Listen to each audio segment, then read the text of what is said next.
dalam bincang-bincang santai, obrolan bisnis kali ini dengan Dison. Pak Dison dalam proses perjalanan bisnisnya tertarik untuk bikin kafe. Nah, salah satunya dia tertarik dengan kopi khas kelahiran dia dan dia namai kafenya Toraja Cafe, ada di kawasan Casablanca, ya, Jalan Casablanca. Dan kita mau tanya lebih jauh, gimana sih Pak Dison sampai jatuh cinta pada Toraja dan kopinya dan kafenya. Nah, proses bisnisnya, pengalamannya kita eksplor lebih jauh. Gimana sih Pak? Akhirnya ini kan dari tas ya, dari tas, equipment, outdoor gitu kan, kemudian traveling, wisata dan sebagainya. Tapi kuliner tetap Bapak suka kan, pedes-pedes. Nah, akhirnya ke kopi. Kayak apa Pak? Ya, ini yang saya bilang lagi emang jalannya Tuhan juga nih. Jadi saat itu saya ngelihat Toraja, karena saya bilang tadi saya penyuka pariwisata, kemudian Toraja adalah kampung saya sendiri. Kemudian Toraja ini dulu kan tahun 80-an itu, saya ingat ketika saya kecil, kalau di kota Rantepau, itu saya berada di negeri orang lain, karena 90%-nya itu adalah bule. Gitu. Jadi Toraja sendiri itu dulu bersaing dengan Bali. Gitu. Pariwisatanya sangat bagus sekali, tetapi makin lama makin sepi, sangat sepi malah.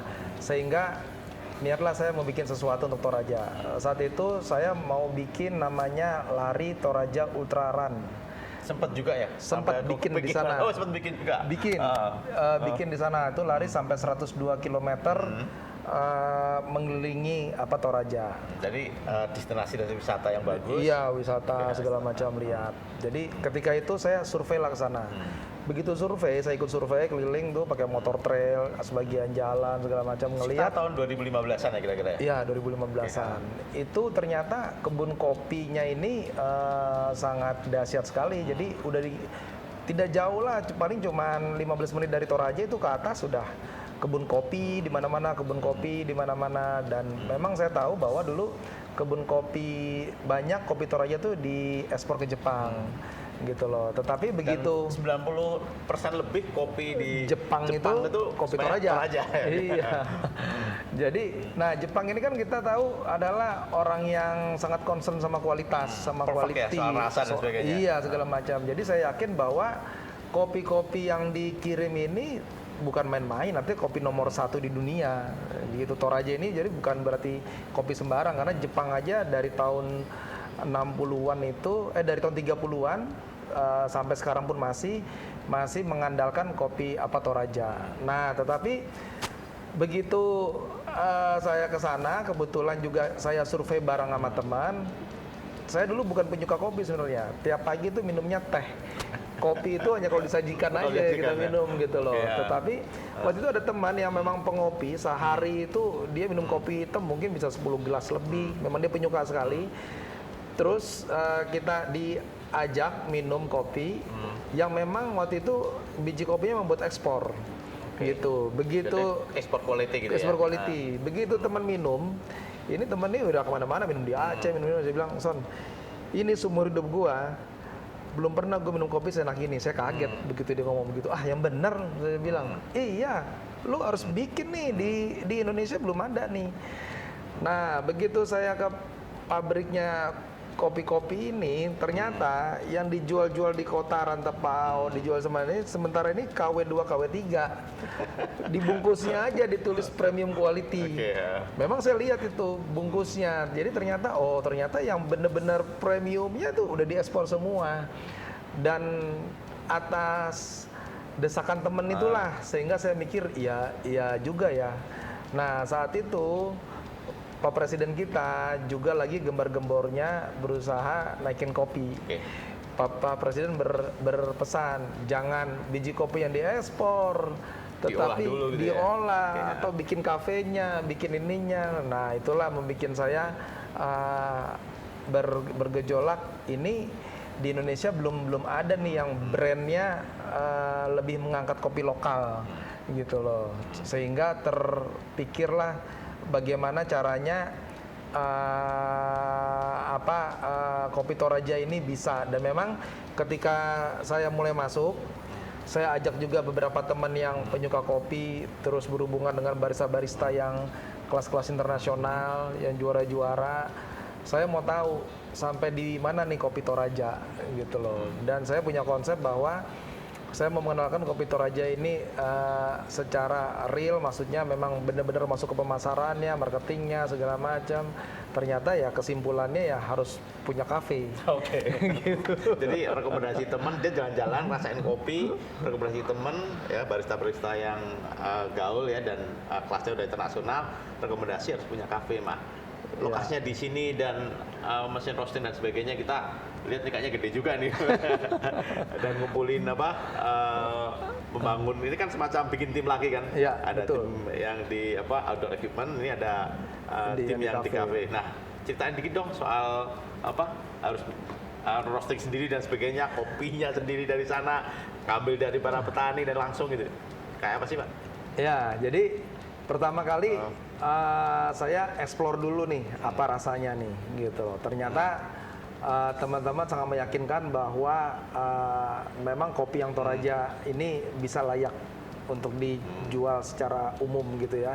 Terus saya yakinkan lagi, bisa nggak saya hanya menjual beans, hanya menggunakan beans yang dari Toraja, karena kebanyakan kafe di Indonesia itu beansnya dicampur, Mix ya, mix dari luar, rasanya dari juga sebenarnya iya hilang ya? dari Ethiopia, Tidak khas ya? dari mana, jadi sudah tidak khas. Tapi saya maunya Toraja sendiri. Ya setelah ngerasain teman dari beberapa kali kita bikin, akhirnya udah lah Son, bisa kok nih kopi Toraja menjadi inian juga. Dan terakhir, untuk saya lebih yakin lagi, kita mengadakan pameran di Singapura. Sempet juga? Iya, Food and Hotel Asia di Singapura. Itu pameran terbesar Food and Hotel di Asia memang. Posisinya di Singapura. Jadi saat itu brand-brand dunia internasional semua datang. Dari Brasil, Italia, Prancis, termasuk dari Indonesia, semua datang. Waktu itu saya sempat mengajukan ke Kementerian Ekonomi Kreatif, karena waktu itu saya dengar mereka mengirimkan juga ke sana buat para UKM. Saya mendaftarkan diri, ditolak. Akhirnya udahlah saya nekat biaya sendiri, padahal itu mahal kan itu kan. Sedangkan nih kita kafe baru nih. Saking mau ngenalin produk kafe dan kopi Toraja, iya. Asia sampai sendiri ya, Bapak Mandiri. Karena gini, saya waktu itu tanya sama teman, ini kafe ini mau jadi apa? Apakah iseng, mau brandnya mau seperti apa? Dikasih nama Toraja. Karena saya bilang, kalian kenal nggak sekarang nih namanya Starbucks? Saya bilang, iya. Nah, suatu saat Toraja Coffee House akan menjadi kompetitornya. Kaget kan? Waduh, mimpinya jauh banget gitu loh. Nah, untuk berdasarkan mimpi itu, saya tidak sembarangan makanya. Kenapa ke Singapura? Biar bersanding sama merek-merek itu. Biar orang bulenya, orang luar, kan banyak orang luar memang, orang bulenya itu ngerasain kopi kita. Baru saya bisa yakin bahwa mimpi ini bisa tercapai gitu loh. Tetapi memang benar, kita itu karena biaya sendiri, ya kita punya stand sangat minimalis. Ya minimalis lah, cuman meja segala macam. Tapi luar biasa, puji Tuhan, saat itu kafe kita itu belum buka aja udah dianterin orang. Responnya sampai gitu ya? Responnya sampai begitu. Banyak orang Singapura. Banyak penasarannya mereka. Iya, orang Itali, sampai orang yang punya Segafredo, kafe-kafe di Itali itu sampai bilang, Dision, dia peluk-peluk saya.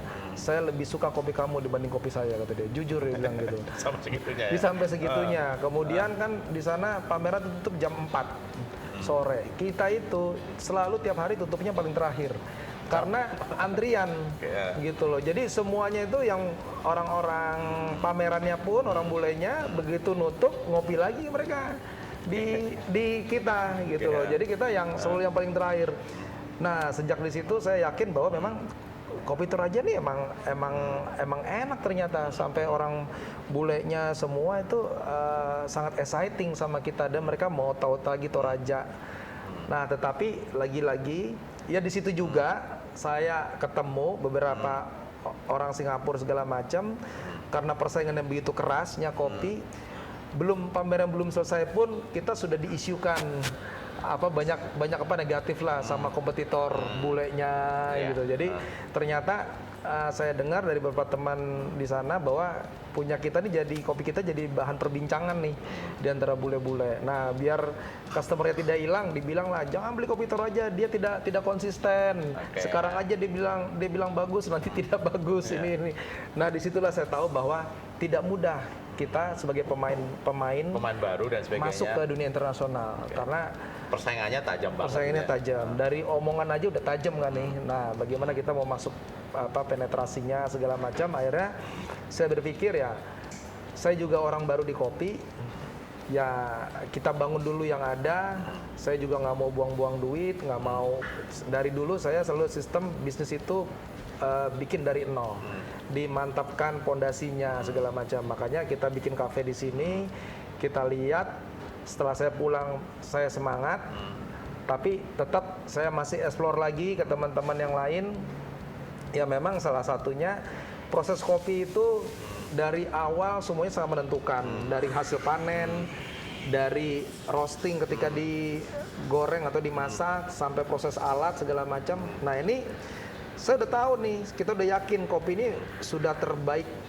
Cukup ya salah satu kopi terbaik sedunia. Sekarang bagaimana prosesnya, bagaimana alat-alatnya, ya sudah tentu harus pakai yang terbaik juga supaya hasilnya keluar gitu kan. Nah akhirnya saya jalanlah ke cari informasi dari mesin buat masaknya nih, mesin roasting gitu loh.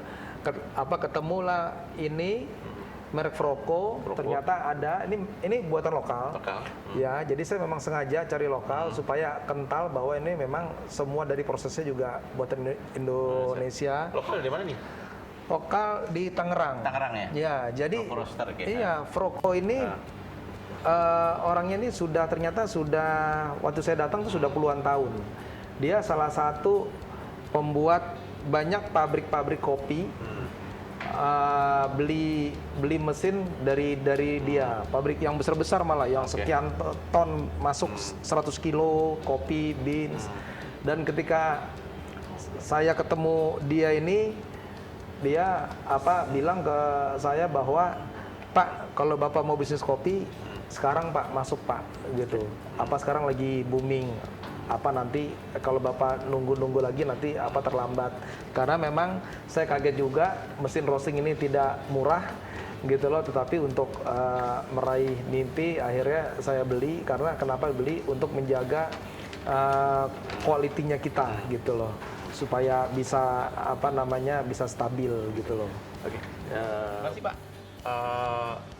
Akhirnya kalau orang mau nyeduh kopi nggak usah jauh-jauh ke Toraja. Kalau Jabodetabek, Toraja Cafe ini menyediakan, dan ini original ya.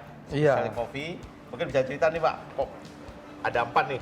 Sapan, kemudian natural, Minanga, Pulu-Pulu. Ya. Jadi ini Pulu-Pulu, Minanga, Sapan itu nama daerah di Toraja. Jadi Toraja sendiri kotanya, Kota Rantepau sendiri ketinggiannya itu sudah hampir 1000 meter gitu loh. Dan ini ideal untuk Arabica ya? Kopi Arabica. Pokoknya jadi dari di atas 900, di atas 1200. Di atas 1200 itu sudah kopi Arabica. Maka mungkin bisa dibilang 95% kopi di Toraja kopi Arabica sebenarnya.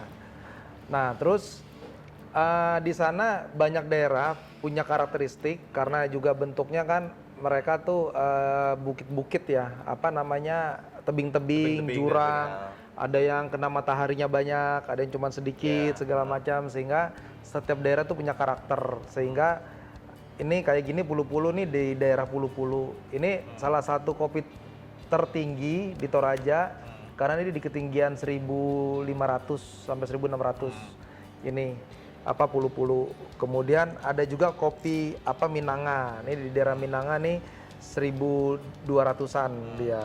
Kalau rasanya Pak antara Minanga dan Pulu-Pulu apa sih yang khas? Nah, Pulu-Pulu ini sempat juara kalau nggak salah di Amerika kontes. Festival di sana ya? Iya, festival kopi. Karena memang sangat fruity.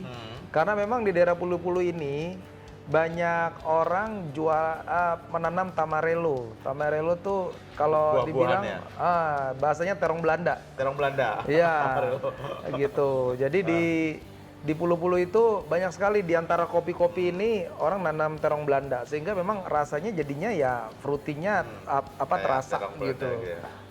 Jadi pengaruh lingkungan dan sebagainya, lingkungan unsur hara dan semuanya, sebagainya unsur gitu ya. haranya, ya jadi tetap punya karakter. Jadi lebih fruity. Kalau Minanga ini agak ringan, light gitu ya. Kalau Sapan nih cukup kuat, strong. Ini juga sempat menjadi juara juga. Sapan ini pernah dibawa teman ke sana. Jadi memang kopi Toraja itu Lumayan legendaris ya, kopi Sapan ya. iya lumayan legendaris gitu loh. Tahun 2 tahun lalu kalau nggak salah banyak dicari dan harganya sangat bagus sekali gitu. Dan di Toraja sendiri per item ini tidak terlalu banyak karena memang di Toraja daerah tempat tanam kopi tanahnya tidak begitu besar-besar karena dia kecil, habis itu kan sudah jurang, tebing, baru lagi bukit ada lagi kapur dan bukit, sebagainya. iya sehingga tidak terlalu banyak, tetapi memang kualitasnya inilah bagus Oke. gitu. Nah, kalau soal kafenya sendiri kan ini kalau kita lihat lokasinya kan strategis nih dan Iya. kita lihat aku beberapa kali ke sini anak muda banyak gitu kan, terus orang-orang dewasa, orang-orang mapan juga di ini. Ini apa sih yang tawarkan dari Toraja Cafe, Pak Ison? Ya, jadi ketika saat itu kita bikin kafe juga sedang menjamur Iya. gitu ya di mana-mana kafe, sehingga kita perlu suatu konsep baru, sesuatu hal yang ditawarkan yang tidak ada, maka saat itu kafe adalah tempat yang diminati orang untuk nongkrong lebih lama, bersosialisasi, dan saat itu juga sangat sedikit kafe yang punya tempat cukup luas. Oke, Akhirnya kita tempat ini saya dapat dulu rencananya mau buat jualan konsina gitu. Tapi mendadak kepikiran kopi. Awalnya, Rumahnya juga iya. ini 500 ya Pak ya kira? Iya, 500 meter 500 persegi. ya? Tetapi saya mikir kan ini banyak kantoran, banyak tempat kantor apa segala macam, dan kebetulan juga tidak ada kafe di sepanjang jalan ini dulu. Akhirnya saya coba bikin kafe yang lebih tempatnya agak luas, kemudian konsepnya juga santai. Ini kan nama kafenya Toraja Coffee House. Oke. Karena kita ada unsur house-nya ya? ya, karena kalau di Toraja itu minum kopi pasti di rumah penduduk. Jadi dulu sangat jarang orang Toraja ngopi itu ke warung seperti di Jawa. Enggak, karena kalau kita baru ke rumah orang nih, baru duduk sebentar, tanpa ditanya, kopinya itu udah pasti datang, gitu. Jadi kalau di Toraja tuh kalau mau ngopi di rumah kopi habis, nggak usah repot-repot, datang aja ke tetangga, pasti ini sajikan, gitu. Gratis lagi ya? Gratis. Dan itu berlaku buat semua tamu. Makanya zaman dulu pun turis sangat senang ke Toraja karena baru duduk aja kopi keluar gitu, seperti itu. Jadi identiknya di Toraja itu minum kopi itu di rumah lah. Kayak rumah, terus kayu, kemudian nuansa lebih dekat ke alam. Akhirnya coba kita hadirkan dengan cara yang simple, baik desainnya, perawatannya segala macam. Akhirnya ya seperti inilah, kita banyak menggunakan kayu-kayu, kemudian ada bata, Ornamen-ornamennya ya? ornamen, kemudian ada ukiran sedikit untuk orang tahu Toraja.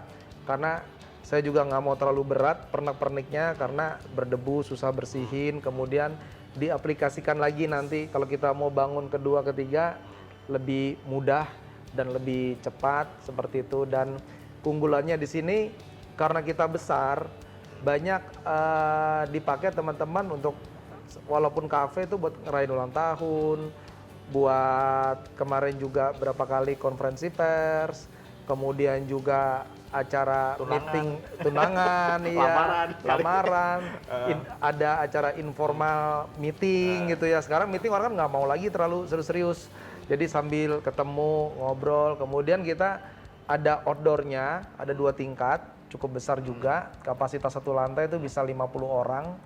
Jadi itu setiap setiap Jumat malam dan Sabtu malam kita ada live musik. Live musik. Dari jam berapa Iya. sampai jam berapa, Bang? Dari jam 8 malam sampai jam 11 malam. Gitu. Warna musiknya? Warna musiknya antara pop, rock, sama tahun 90-an juga gitu loh. Hari Jumat sampai hari Sabtu. Kalau hari Jumat lebih semangat, Sabtu agak santai sedikit, diturunkan temponya biar lebih kalem. Nah, tapi itu kalau Jumat Sabtu sebaiknya dari jam 7 udah datang karena itu selalu full. Karena kita pemusiknya itu kita pakai pemusik yang kelas internasional.